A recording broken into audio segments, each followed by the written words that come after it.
right now on 5 on your side at 10. Repaying workers millions in earnings taxes. We knew this was coming. I mean, this has been looming for some time. But this could mean for you if you work remotely for a business in the city of St. Louis. Clear and comfortable. How long this pattern lasts and if the weekend rain chances will dampen your outdoor plans. But first, a mother's confession. And it's unsettling for our community and such a tragedy. 2 children under the age of 10 found dead. Tonight, their mother is behind bars, leaving a community in disbelief.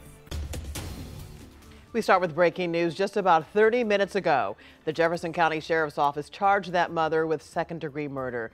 I'm Kelly Jackson. Mike Bush has the night off. Ashley Parmalee of Peebly has been charged in the death of her 2-year-old son. Charges in the death of her 9-year-old daughter are still pending out of St. Francis County. Police say Parmalee showed up at the Festus Police Department this morning and told them she killed her children in 2 different locations. 5 on your side's Laura Barcheski, you've been following this case all day. Kelly, Festus Police and Jefferson County deputies tried to do everything they could to save the 2 kids, but it was too late. Investigators are now working to figure out what led up to this tragedy. The Jefferson County Sheriff's Office says 36-year-old Ashley Parmalee showed up to the Festus Police Department around 10:30 Tuesday morning, looking disheveled in wet clothes, and told the officer she shot her 9-year-old daughter and drowned her 2-year-old son. Festus Police immediately went to the parking lot, identified and located a 9-year-old female victim with a gunshot wound, and attempted life-saving measures, but were unable to successfully save the 9-year-old. Sheriff's deputies found the 2-year-old boy in the fountain near the entrance to Timber Creek Resort. That's about 13 miles away from the police station. Officers jumped in the water, recovered the body, and attempted life-saving measures as well. They were also unsuccessful in saving the life of the child. The timeline is still fuzzy, but investigators believe the little girl was shot somewhere off Highway E in St. Francis County prior to the drowning. That's 11 miles away from the resort. Crime scene investigators spent a good portion of the afternoon near a pond off Highway E using metal detectors and searching for evidence. There's the likelihood that everything occurred there, which is why I wanted to share it with you. But we have a long way to go in terms of the investigation. At one point, police were concerned about other family members as well, thinking there might be a 3rd victim. We don't believe there's any other victims in the community, and that's important. Jefferson County continues to be a safe place despite this horrible tragedy. Sheriff Dave Marshak asked the community to pray for the family as well as the first responders who tried to save these 2 kids. The Sheriff's Office immediately dispatched our mental health and crisis response team along with chaplains to both support those officers and all the other first responders that were negatively impacted by this and will continue for some time. I spoke with one of the officers guarding the crime scene out here earlier, and he said, "Sheriff, this was a tough one." Parmalee is currently being held in the Jefferson County Jail. Again, charges have not yet been filed in the death of Parmalee's daughter. Those are expected out of St. Francis County. A press conference is scheduled for 10:30 tomorrow morning, where we expect to learn more. Kelly. Thank you, Laura. Tonight, we are learning more about a deadly shooting over the weekend on Washington Avenue. 25-year-old Kenneth Hughes Jr. was found inside an apartment around 6:30 Sunday night. Police say he'd been shot and was found with a gun on his chest. He was pronounced dead at the scene. The investigation is still ongoing. New tonight, Missouri senators and representatives are responding to new developments in an upcoming vote on the Radiation Exposure Compensation Act, also known as RECA. For months, Senator Josh Hawley has campaigned for compensation for Missourians living near areas contaminated by nuclear waste like Weldon Spring, the Westlake landfill, and Coldwater Creek. Hawley is criticizing House Speaker Mike Johnson for taking up a version of RECA that excludes Missouri. Congresswoman Cori Bush is also reacting to the decision, saying she wouldn't vote on an unexpanded RECA. And Representative Ann Wagner called the bill without Missouri, quote, dead on arrival.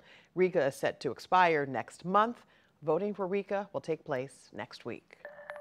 Tonight, a major move that could potentially provide tax refunds to people who worked from their home for their St. Louis company. An appeals court ruled remote workers should be reimbursed for paying a 1% earnings tax. 5 on your side's Brent Solomon is live at City Hall to explain how that decision could impact city services. Brent? Well, if you live in the city of St. Louis, you pay this tax. If you don't live in the city but your company is here, you pay this tax.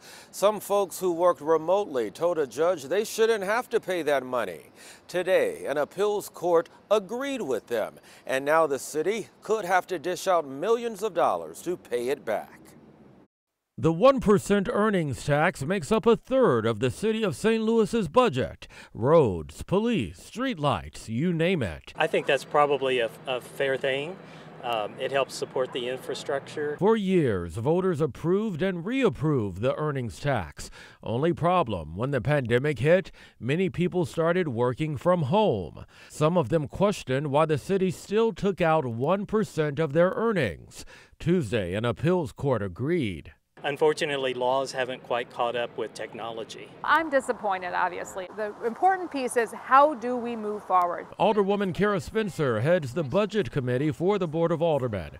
Right now, the board is working to approve next year's budget by July 1st. We are going department by department to hear what departments need, what's in their proposed budgets, and what's not. Her concern, there are already proposed reductions. It cuts out some positions in our refuse department. The budget as proposed includes staffing 56 refuse drivers, which leaves no wiggle room for days off, for sick days, etc. On top of that, the budget reduces the amount of projected revenue by $26 million. That was a contingency plan in the event Tuesday's decision became reality. It did. Now, the Alderwoman is calling on you to tell city leaders what you want. If you're concerned and you have thoughts, we want to hear from you. It's incredibly important that our budget hears from the general public. So here's an opportunity to do that. Tomorrow night, the Budget Committee will hold a public hearing. It will be at the Urban League headquarters from 6 until 8. That's tomorrow night. Live downtown, Brent Solomon, 5 on your side. Here's something different. Clear skies tonight as we kick off a pleasant weather week in St. Louis. A welcome change, Chief Meteorologist Scott Connell. Yes, it absolutely is. And, this afternoon, seeing that bright sunshine around St. Louis, then a few clouds rolling in north and northeast of town. We had a couple of spot showers, but then a nice sunset across the area. And it's a comfortable evening around St. Louis. One thing that may get you, though, because of the recent rainfall, the mold count is very high, and grass pollen, it's also high. It's having a hard time even mowing the grass at this point because of the wet weather recently. Here's a beautiful shot from Jamie sharing it with us on our 5 on Your Side Weather Watchers Facebook group. Listen, the scattered showers that we saw to our north and northeast, they're all gone. Skies are clear. Everything that's in Kansas, Oklahoma, and Texas stays out that way as we head through the next couple of days. So it is quite comfortable as we head into the next few days, right through Friday. There are shower chances by late Friday, mainly later Friday night into Saturday, but the weekend is nowhere close to being a washout. We'll track that weekend forecast for you in a few minutes, Kelly. All right, thanks, Scott. We'll see you then. Friends are remembering a mother and her 2 young daughters killed in a South St. Louis County crash Friday morning. In a story you'll only see on 5 on Your Side, her co-workers are back at the dentist office for the first time without Michelle Yeager. Annie Kroll tells us she was a beloved dental assistant. Annie. Kelly, 45-year-old Michelle Yeager and her 2 daughters, Natalie and Kenzie Brooks, died Friday in a crash on Interstate 270. Natalie had just turned 10 a few days before. Kenzie was only 7. Michelle Yeager's chair at Pediatric Dentistry of Sunset Hills looks very different on Tuesday to her coworkers. I know this chair will never be the same. This was her chair. She ran this chair like no other. Flowers and a candle in the place where she made people smile. She was just an amazing person. Yeager was supposed to be at work at the Sunset office, but at 10:30 a.m. hadn't arrived. And it's not like her to not call and not come in. She's always very communicative. We always know what's going on. If she's not here, she's running late. She's always real good about letting us know. Pieces of information started to come together for coworkers watching the news as patients said they'd be late because of a crash on 270. Learning it was a woman in her 40s and 2 little girls involved at 7:30 that morning.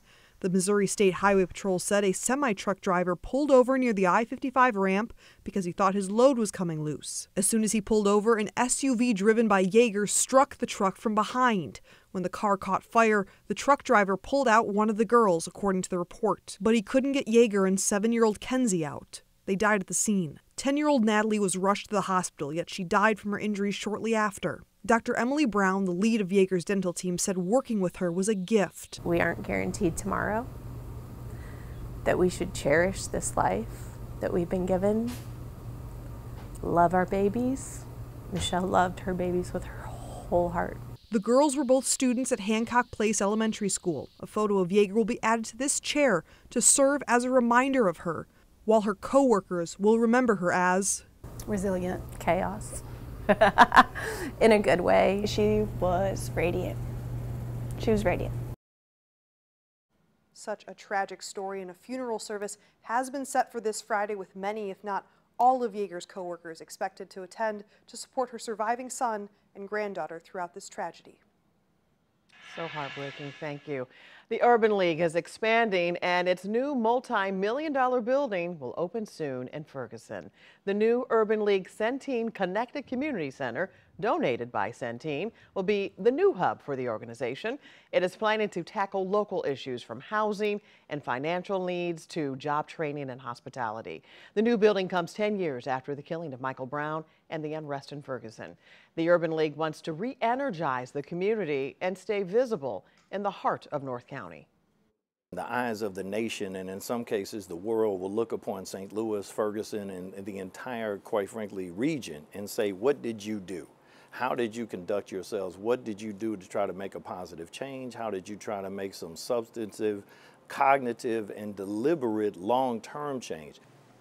Ferguson is already home to 3 other Urban League locations. The new space will have its grand opening at the end of July. They're ringing in all of our ears. Tonight we verify if we're hearing and seeing the worst of our cicada boom this year.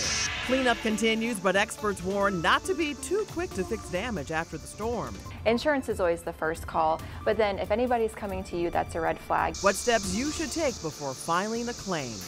While there are thunderstorm chances in the weekend forecast, it won't be like last weekend. And you won't need to use the umbrella for too long either. We'll see you in 7 minutes.